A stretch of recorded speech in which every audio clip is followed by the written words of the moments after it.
আসসালামু আলাইকুম রহমতুল্লাহি আবরকাত। আজকে বাংলাদেশকে পুনরায় স্বাধীন করা হয়েছে স্বৈরাচারী সরকারের হাত থেকে, খুনি হাসিনার হাত থেকে মুক্তি করা হয়েছে। যারা একত্রিত হয়ে আলেম ওলামা, ছাত্র সমাজ, বৈষম্য বিরোধী আন্দোলনকারী ছাত্রছাত্রীরা সকলেই মিলে বাংলাদেশের সর্বস্তরের জনগণ মিলে স্বৈরাচারী সরকারকে দেশ ছাড়তে বাধ্য করেছে এবং পতন করেছে।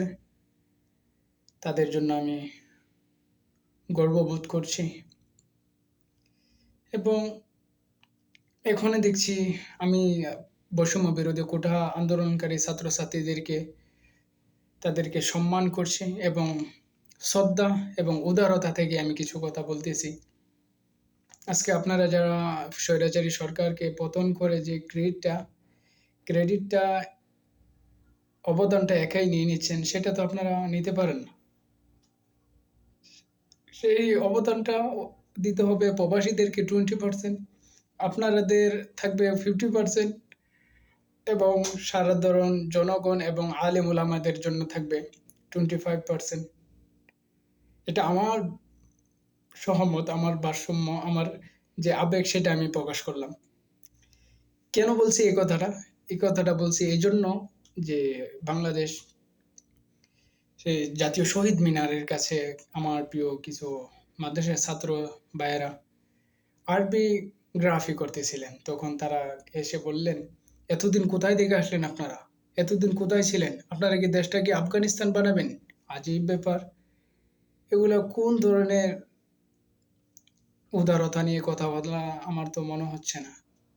কোন ক্যাটাগরির মাধ্যমে যায় এই সমস্ত কথাগুলা?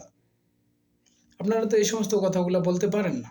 কারণ আমরা স্বাধীন দেশের মানুষ, তার অধিকার আছে ওই জায়গায় গ্রাফি করার, আপনাদেরও আছে। বাট ওই সময় আপনি এতটুকু বলতে পারেন দেশের পরিস্থিতি ভালো নয়, আপনারা যা করতেছেন পরবর্তী সময়ে করবেন। কিন্তু তাদেরকে হেনস্থা করা, তাদের মোবাইলকে জিম্মি রেখে তাদেরকে একটা রুমের ভিতরে নিয়ে জবাবদিহিতার সম্মুখীন করা, এই সমস্ত অধিকার তাদেরকে কে দিয়েছে? আজকে যারা বলতেছেন যে এতদিন আপনারা কোথায় ছিলেন, এই ছাত্রছাত্রীরা, আলেম ওলামারা, সাধারণ জনগণ নেমে এসেছে বলেই স্বৈরাচারী সরকারকে আপনারা পতন করতে পেরেছেন। নয়তো ওই স্বৈরাচারী সরকার কতটা ভয়ঙ্কর রূপ নিত আপনারা কল্পনা করতে পারতেন না।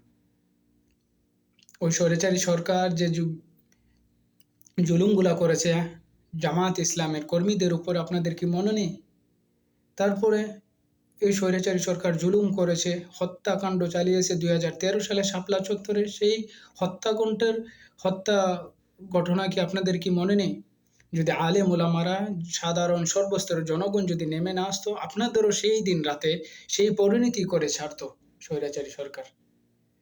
তো আমি আপনাদেরকে উদারত আহ্বান জানাচ্ছি যে এই সমস্ত কোনো কথাবার্তা বলবেন না যে কারো মনে আঘাত হানে, কারো মনে কষ্ট পায়, এই সমস্ত কথাবার্তাগুলো বলবেন না। স্বৈরাচারী সরকারকে পতন করতে গিয়ে সকলের অবদান ছিল, সকলের অধিকার ছিল, সকলেরই অবদান ছিল। কিন্তু আপনাদের অবদানটা বেশি ছিল। আমি আপনাদেরকে শ্রদ্ধা এবং ভক্তি এবং উদারতা থেকে এই কথাগুলো বললাম। কেউ কোনো কিছু মনে করবেন না। জানি আপনাদের কাছে আমার এই ভিডিওটা যাবে। আমি আপনাদের কাছে আবারও উদারত আহ্বান করে বলছি, এই বাংলাদেশকে সাজানো, গোছানো এবং সুন্দর করে একটি দেশকে উপহার দেওয়া, সুন্দর করে গোছানো, এটা আমাদের সকলেরই দায়িত্ব। আমাদের প্রবাসীদের দায়িত্ব। আমরা রেমিটেন্স পাঠাবো। আপনারা যারা কাজে কর্মে লিপ্ত আছেন, সকলে কাজকর্ম করে দেশকে সুন্দর করে সাজিয়ে গুছিয়ে তোলা। সকলে মিলেমিশে, মাদ্রাসার ছাত্র, জেনারেল শিক্ষার্থী, সকলে মিলে দেশকে সুন্দর করে সাজিয়ে গুছিয়ে তোলা। আমরা এরকম কিছু কথাবার্তা বলবো না যে অপর স্টুডেন্টদেরকে, অপর ছাত্রছাত্রীদের মনে কষ্ট আনে।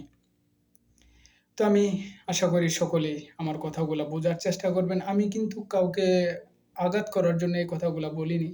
আমি চিন্তা করতেছি ফিউচারে আপনাদের যে কথা বলার ভঙ্গিমা, এই ভঙ্গিমা ফিউচারে ভয়ঙ্কর রূপ নেবে। আমি এরকম একটা চিন্তা ভাবনা করলাম যে নিতে পারে, ভয়ঙ্কর একটা রূপ নিতে পারে। কারণ এই সমস্ত মানুষ, প্রত্যেকটা মানুষই 15 বছর যাবৎ স্বৈরাচারী সরকারের জুলুমে অত্যাচারিত, নিপীড়িত সকলেরই মনে ক্ষোভ আছে, সকলেরই মনে কষ্ট আছে। তো এই ক্লান্তি নিয়ে যদি আপনি এই সমস্ত কথাবার্তা বলেন, তাহলে কারো মনে কষ্ট আসতে পারে। এই কষ্ট নিয়ে কিছু একটা করে ফেলতে পারে। তো এই সমস্ত কথাবার্তাগুলো বলবেন না। স্বাধীন মাতৃভূমির সকলকে শুভেচ্ছা এবং অভিনন্দন জানাচ্ছি। আশা করি সকলেই একতাবদ্ধ হয়ে আমাদের নবগঠিত সরকারকে হেল্প করবেন, সাহায্য করবেন, সহযোগিতা করবেন। কারো মনে কোনো কষ্ট দিয়ে নয়।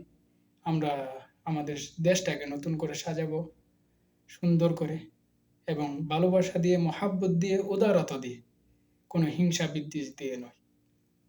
আশা করি সকলেই ভালো থাকবেন এবং সকলের হায়াতে তৈয়িবা, সিহাতে কুল্লিয়া কামনা করছি। আসসালামু আলাইকুম ওয়া রাহমাতুল্লাহ।